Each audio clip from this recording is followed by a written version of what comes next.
ጤና ይስጥልን ተመልካቾች እንደምንላችኋል። ከዜና ኢትዮጵያ የስፖርት ዘገባዎች እነሆ። ሲንቄ ባንክ የኢትዮጵያ ቴሌቪዥን የስፖርት ዘገባዎች ስፖንሰር ነው። እጅግ አድርገን እናመሰግናለን። ወደ ቀዳሚው ዜና አልፋለሁ። ለመጀመሪያ ጊዜ በተደረገው የግራንድ ስላም የትራክ ውድድር እጅጋየሁ ታዬና ድርቤ ወልተጂ አሸናፊ በመሆን $100,000 ተሸላሚ ሆኗል።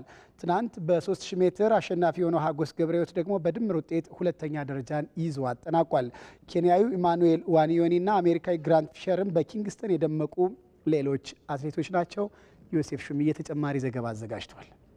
አዲሱ የአትሌቲክስ የውድድር መድረክ ሆኖ ብቅ ያለው ግራንድ ስላም ትራክ ፈጣኖቹን ብቻ የሚል መርህ ይዞ የየርቀቱን ምርጥ አትሌቶችንም ሰብስቦ የመጀመሪያ ዙር ውድድሩን በጃማይካ ኪንግስተን አከናውኗል። ባለፉት 3 ተከታታይ ቀናትም አትሌቶች በሁለት ርቀቶች ብርቱ ፍክክር አድርገዋል። ውድድሩ በ6 መደቦች ተከፍሎ ሲደረግ ኢትዮጵያውያን አትሌቶች በሁለቱ አሸናፊዎች በመሆንም $100,000 ሽልማቱን ወስደዋል። በተለይም አትሌት እጅጋየሁ ታዬ አስደናቂ ጊዜን ነበር ያሳለፈችው። በረዥም ርቀት መደብ 3000 እና 5000 ሜትር እንድትሮጥ የተመረጠችው አትሌቷ በሁለቱም የሚስተካከላት አልተገኘም። ከትናንት በስቲያ የ3000 ሜትሩ አሸናፊ የነበረችው እጅጋየሁ ትናንት ደግሞ ከአንድ ቀን ረፍት በኋላ 5000 ሜትሩን ሮጣ አሳማኝ ድል ተቀዳጅታለች። ሁለቱንም ውድድሮች በአሸናፊነት መወጣቷን ተከትሎም በ24 ነጥቦች የረዥም ርቀት ምድብ ሻምፒዮን ሆናለች። $100,000 ሽልማትም ተበርክቶላታል። በዚሁ ምድብ በ3000 በ5000 ሜትር በተመሳሳይ የሶስተኛነት ደረጃን ይዛ ያጠናቀቀችው ጽጌ ገብረ ሰላማ ደግሞ በአጠቃላይ ውጤቷም ሶስተኛ በመሆን $30,000 ተሸላሚ ሆናለች። በተመሳሳይ በሁለቱም ርቀቶች የሁለተኛነት ደረጃን ያገኘችው ኬንያዊቷ አግነስ ነጌቲች ደግሞ $50,000 ሽልማቱን ወስዳለች። በኪንግስተን የነገሰችው ሌላኛው ኢትዮጵያዊት ደግሞ አትሌት ድርቤ ወልተጂ ነች። የመካከለኛ ርቀት ውጤታማው አትሌት በግራንድ ስላም ትራክም በተከታታይ ቀናት 800 እና 1500 ሜትሩን ሮጣለች። በ1500 ሜትር አንደኛ፣ በ800 ሜትር ደግሞ ሁለተኛ በመውጣትም በድምር ውጤት በአጭር ርቀት ምድብ አሸናፊ ሆና $100,000 ተሸልማለች። ትላንት የተከናወነው ሌላኛው ተጠባቂ ውድድር የ3000 ሜትር ወንዶችም ነበር። ስመጥር አትሌቶች በተካፈሉበት ውድድር ሀጎስ ገብረሕይወትና ጥላሁን ኃይሌ በመተጋገዝ ተፎካካሪዎቻቸውን ገለል ያደረጉበት ጥምረት አስደናቂም ነበር። በውድድሩ አትሌት ሀጎስ ገብረሕይወት አሸናፊ ሲሆን ነገር ግን በ5000 ሜትሩ አራተኛ መውጣቱን ተከትሎ በድምር ውጤት በግራንት ፊሸር ተበልጧል። 5000 ሜትሩን ያሸነፈው አሜሪካዊው ግራንት ፊሸር ትናንት በ3000 ሜትሩ ሶስተኛ ሲወጣ በድምሩ 18 ነጥቦችን አስቆጥሮ $100,000 በሀገሩ አስቀርቷል። ከግራንት ፊሸር በአንድ ነጥብ ብቻ የሚያንሰው ሀጎስ ገብረሕይወት ደግሞ $50,000 ተሸላሚ ሆኗል። ትናንት በ3000 ሜትሩ ሁለተኛ፣ ከትናንት በስቲያ በ5000 ሜትሩ ደግሞ የሰባተኝነት ደረጃን ይዞ ያጠናቀቀው አትሌት ጥላሁን ኃይሌ በአንጻሩ በድምር ውጤት አራተኛ በመሆን $25,000 ሽልማት አግኝቷል። ኬንያዊው ኢማኑኤል ዋኒዮኒም ከኪንግስተን በድል የተመለሰ ሌላኛው አፍሪካዊ ነው። በአጭር ርቀት ምድብ የተካፈለው የኦሎምፒክ ሻምፒዮኑ በ800 ሜትር ሁለተኛ፣ በ1500 ሜትር ደግሞ አንደኛ በመሆን የምድቡ አሸናፊ ሆኗል። በረዥም መሰናክል ሲድኒ ማክላግለን፣ በ100ና 200 ሜትር ደግሞ ሜሎስ ጀፈርሰን በሴቶቹ፣ ኬኒ ቤድናሬክ በወንዶቹ አሸናፊ ሆነዋል። የግራንድ ስላም ትራክ ቀጣይ 3 ውድድሮችም በሚያሚ፣ ፊላደልፊያና ሎስ አንጀለስ ከግንቦት ወር መጀመሪያ እስከ ሰኔ ወር መጨረሻ ባለው ጊዜ ይከናወናሉ። የኢትዮጵያ ፕሪሚየር ሊግ አራተኛ ሳምንት ዛሬ በሚደረጉ 2 ጨዋታዎች ጅማሮን ያደርጋል። ፋሲል ከነማ ከቅዱስ ጊዮርጊስና እንደዚሁም የሊጉ መሪ ኢትዮጵያ መድን ከወልዋሎ አዲግራት ዩኒቨርሲቲ ዛሬ የሚደረጉ ጨዋታዎች ናቸው። ተጠባቂው የፋሲል ከነማና ቅዱስ ጊዮርጊስ ጨዋታ ቀን 9 ሰዓት ላይ ነው ጅማሮን የሚያደርገው። ወልዋሎ አዲግራት ዩኒቨርሲቲን 2-1 በማሸነፍ ከቅዱስ ጊዮርጊስ በ1 ነጥብ ብቻ አንሶ 9ኛ ደረጃ ላይ የተቀመጠው ፋሲል ከነማ ተከታታይ ድሉን ለማስመዝገብ ሲጫወት፣ ተጋጣሚው ቅዱስ ጊዮርጊስ ደግሞ ከ6 ጨዋታዎች በኋላ ወደ ድል ለመመለስ ይጫወታል። የሊጉ መሪ ኢትዮጵያ መድን በበኩሉ ምሽት 12 ሰዓት ላይ የሊጉ ግርጌ ላይ ከሚገኘው ወልዋሎ አዲግራት ዩኒቨርሲቲ ጋር ጨዋታውን የሚያከናውን ይሆናል። 10 ክለቦች እየተሳተፉበት የሚገኘው የ2017 የኦሮሚያ ፕሪሚየር ሊግ ሁለተኛ ዙር የእግር ኳስ ውድድር በአዳማ ከተማ መካሄድ ጀምሯል። በውድድሩ ከአንደኛ እስከ አራተኛ ያለውን ደረጃ ይዘው የሚያጠናቀቁ ክለቦች በኢትዮጵያ ክለቦች ሻምፒዮና ክልሉን የሚወክሉም ይሆናል ተብሏል። ኑሮ አማኑ ተጨማሪ ዘገባ አዘጋጅቷል። በኦሮሚያ እግር ኳስ ፌዴሬሽን ከሚዘጋጁ ውድድሮች መሀል አንዱ የሆነው የኦሮሚያ ፕሪሚየር ሊግ ሁለተኛው ዙር በትላንትናው ዕለት በአዳማ አበባ ቢቂላ ስታዲየም ተጀምሯል። 10 ክለቦችን የሚያሳትፈው የኦሮሚያ ፕሪሚየር ሊግ ለስፖርተኞች የውድድር እድል በሰፊው እየፈጠረ ነው ያሉት የክልሉ ወጣቶችና ስፖርት ቢሮ ምክትል ኃላፊ ደሳለኝ ጥነሁን ተቀባይነቱም አመርቂ ነው ብለዋል። የኦሮሚያ ፕሪሚየር ሊግ መሰረታው እንደ ክልላችን በቆዳ ስፋትና በህዝብ በስፖርት ላይ ያለው ጥሩ ነገሮች ስላለው ነው። ዋነኛው ደግሞ ለስፖርተኞቻችንም ብዙ እድል መፍጠር ይችላል ብለን 2017 የኦሮሚያ ፕሪሚየር ሊግ እንደ ክልላችን አቋቁመናል። እንደ ማቋቋማችንም በህዝብ ድጋፍም በተቀባይነቱ ራሱ ፕሪሚየር ሊጉ እንደ ክልላችን ጥሩ መሆኑን አይተናል። ይህንን ማስቀጠል ነው። ምን ይጎላል፣ እንዴት መደረግ አለበት፣ 2018 ላይ ምን ማሻሻል አለበት ብለን ፕሪሚየር ሊጉን ማጠናከር ነው። ይህንን እድሎችም በስፖርተኛውም በስፖርት ደጋፊዎችም ስለበዙ ይህንን ጥሩ ነገር አይተናል። ይህንን ማስቀጠል ነው ማለት ነው። በነቀምቴ ከተማ በተካሄደው የመጀመሪያው ዙር ብዙ ልምድ እንደወሰዱ የሚናገሩት የውድድሩ ተሳታፊዎች በዚህኛው ዙር ጥሩ ተፎካካሪ ሆኖ ለመገኘት እንጥራለን ብለዋል። በአገር አቀፍ ደረጃ ካሉ ውድድሮች የሚለይ አይደለም። የመጀመሪያን ዙር ነቀምት ላይ አይተናል። እኛም እዛ ውድድር ላይ ተሳታፊ ከነበሩ ክለቦች አንዱ ስለነበርን እዛ ላይ አይተናል። ብዙ ተመልካች የነበረው ፉክክሩም ከሌሎች በአገር አቀፍ ከሚካሄዱ ውድድሮች ባላነሰ ነው ፉክክር የነበረው ማለት ነው። ካየው በጣም ተወዳዳሪ ቲሞች ነበሩ። ነቀምት ላይ የነበረው ውድድር በጣም ሳቢ፣ ብዙ ስፖርተኞች የታዩበት ውድድር ስለነበረ አሪፍ ነው።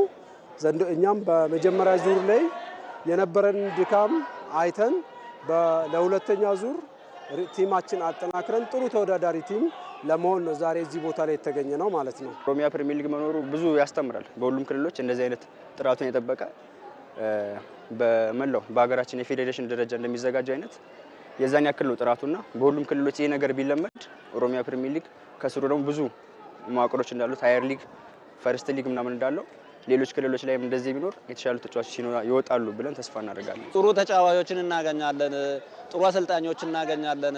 እንኳን ተጫዋች አይደለም ጥሩ ዳኛም ይወጣል ከዚህ ውስጥ። ስለዚህ ይሄ ጥቅሙ ተጫዋቾች ወጣቶች ያልተገባ ቦታ እንዳይውሉ፣ ጥሩ ያልሆነ የሱስ ቦታ እንዳይውሉ እዚህ ሜዳ ላይ ቢቆዩና እዚህም ተጠቃሚ ይሆናሉ። ክለቡ ላይ የሆነ ነገር ያገኛሉ። ተሳታፊ ክለቦችን ከማብዛት ይልቅ በውድድሩ ጥራት ላይ በትኩረት እንደተሰራ የሚናገሩት በኦሮሚያ እግር ኳስ ፌዴሬሽን የውድድርና ስልጠና ዘርፍ ኃላፊው አቶ ብሩክ መርጋ ውድድሩ የብዙ ጎበዝ ተጫዋቾች መገኛ እየሆነ መጥቷል ብለዋል። ለምሳሌ ያህል እኮ እና አንተነህ ተፈራ ከኦሮሚያ ሊግ የተገኙ ናቸው። ዛሬ ላይ ኮከብ ግብ አግቢ ነው። ቡና ላይ ጥሩ ጎሎችን እያገቡልን ያሉት ዘንድሮም ኢቭን ከኦሮሚያ ሊግ ከደምቢ ዶሎ ዩኒቨርሲቲም ከተለያዩ ክለቦች ለሃየር ሊግ እየተጫወቱ ያሉ ልጆች አሉ። እስከ አርሲ ነገሌ የገቡ አሉና ካሰብነው በላይ ብዙ ልጆች በጥራት ደረጃ ወጥቶልን ኤሊት ስፖርተኞች ለሃየር ሊግ ክለቦች መግበናል። በብሔራዊ ሊግ ደረጃ ደግሞ እንዲያውም ብዙ ናቸው። ከ65 በላይ ስፖርተኛ ከዚህ በነበረው የውድድር ጥራት በማኔጀር ኦር በአሰልጣኞች መጥቶ ልጆች ተመልምለው ለተለያዩ ክለቦች የመገኑበት ሁኔታ ነው ያለው። ሌላኛ ደግሞ አንደኛ ሊግ ብለን የምናወዳድረው ስላለው ከዛ ደግሞ የተሻሉ ልጆች ወደዚህ ፕሪሚየር ሊግ እያሳደግ ልጆችን ለተለያዩ ክለቦች እያበቃን ነው። ተሳክቶልናል ማለት ፈልጋለሁ። ከአንድ ወር ለሚበልጥ ጊዜ በአዳማ በሚካሄደው በዚህ ውድድር ከአንደኛ እስከ አራተኛ የሚጨርሱ ክለቦች ኦሮሚያ ክልልን ወክሎ በጂንካ ከተማ በሚካሄደው የኢትዮጵያ ክለቦች ሻምፒዮና እንደሚሳተፉም ታውቋል። በኢትዮጵያ ከፍተኛ ሊግ ወልቂጤ ከተማ፣ አዲስ አበባ ዩኒቨርሲቲና አክሱም ከተማ ወደ አንደኛ ሊግ ወረዱ።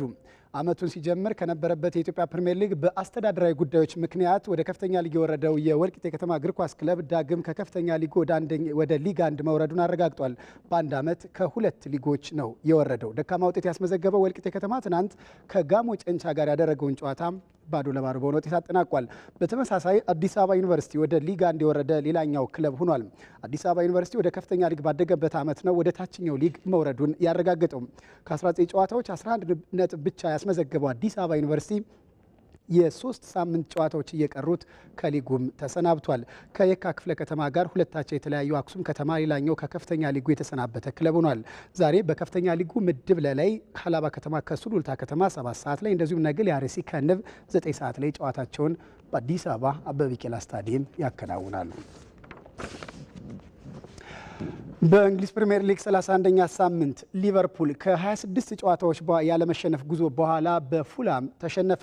196ኛው የማንቹሪያን ደርቢ ደግሞ ሳይሸናነፉ ባዶ ለባዶ በሆነ ውጤት ተጠናቋል። አንተነህ ሰይ ጨዋታውን በተከታዩ ዘገባው ያስዳሰናል።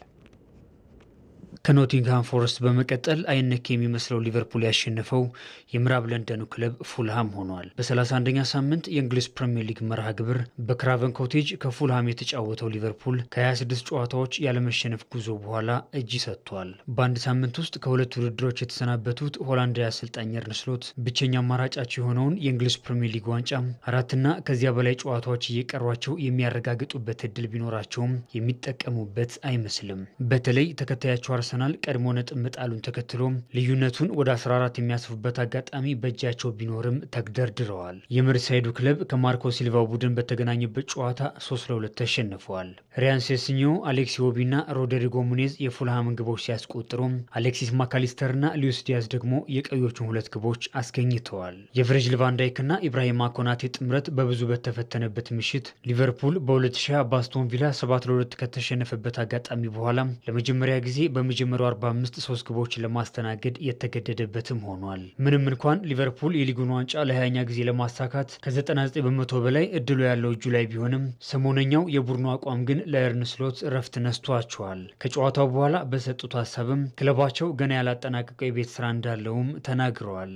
በውድድር ዓመቱ 13ኛ ድሉን ያስመዘገበው ፉልሃም በቀጣይ ዓመት የአውሮፓ መድረክ ተሳትፎ ለማግኘት ጥሩ ግስጋሴ ላይ የሚገኝ ሲሆን አራተኛ ደረጃ ላይ ከተቀመጠው ቼልሲ በ5 ነጥብ ዝቅ ብሎ 8ኛ ላይ ይገኛል። 196ኛው የማንቹሪያን ደርቢ ያለ ግብ ተጠናቋል። የዓመቱን ብዙውን ጊዜውን ከ10ኛ ደረጃ በታች ያሳለፈው ማንቸስተር ዩናይትድ ታሪኩን ላለማበላሸት፣ ማንቸስተር ሲቲ ደግሞ ቢያንስ የአውሮፓ ሻምፒዮንስ ሊግ ተሳትፎን ላለማጣት የተገናኙበት ጨዋታ ቢሆንም የኦልትራፎርዱ ፍልሚያ ግን ሁለቱም ደመቀዝቃዛ ሆነው ያሳለፉበት ሆኗል።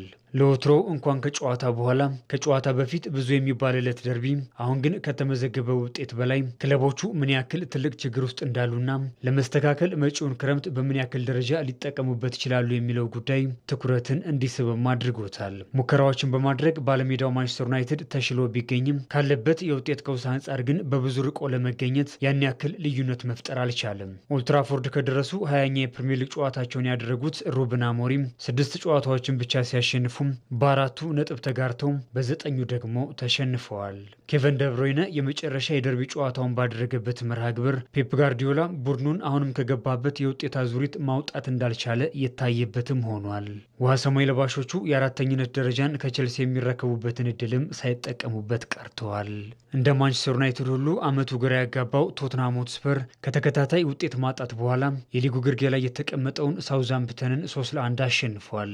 በዓመቱ የገጠማቸው የተጫዋቾች ጉዳት መንገዳቸውን ፈታኝ ያደረገባቸው አሰልጣኝ አንጌ ፖስቴኮግሉ ምንም እንኳን ከገቡበት ጫና መውጣት ባይችሉም በ37 ነጥብ 14ኛ ደረጃ ላይ የተቀመጡበትን ውጤት አስመዝግበዋል። በጨዋታው ብሬናን ጆንሰን የቶትንሃም ሆትስፐርን 2 ግቦች ሲያስቆጥር ማቲያስ ቴል በፍጹም ቅጣት ምት 3ኛዋን ግብ ከመረብ አሳርፈዋል። ውጤቱን ተከትሎ ሳውዛምፕተን ባደገበት ዓመት ወደ ሻምፒዮንሺፑ ሲመለስ የማስተዛዘኛዋን ግብ ማቲያስ ፈርናንዴዝ አስቆጥሯል። ቼልሲ ከብሬንፎርድ የተገናኘበት ጨዋታ ግብ ሳይቆጠርበት 0-0 ተጠናቋል።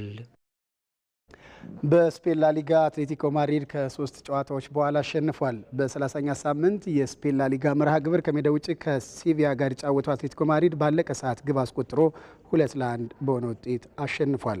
ሄታፌ ሪያል ቫያዶሊድን 4-0 ሲረታ፣ ሪያል ሶሲዳድ ላስ ፓልማስን 3-1 በሆነ ውጤት መርታት አስችሏል። ቪያሪያል ከአትሌቲኮ ቢልባኦ ያለ ግብ በአቻ ውጤት ተለያይተዋል። ተመልካቾች ለዜና ኢትዮጵያ ያዘጋጅናቸው የስፖርት ዘገባዎች ተጠናቀቁ። ሀብታሙ ካሴ ነበሩ። ከደቂቃዎች በኋላ በኢቲቪ መዝናኛ ቻናል በስፖርት ዜናችን 7 ሰዓት ላይ እንገናኛለን። እስከዚያው ጥሩ ጊዜ ይሁንላችሁ። ዜና ኢትዮጵያ እስከ 8 ሰዓት ድረስ ይቀጥላል። ሰናይ ጊዜ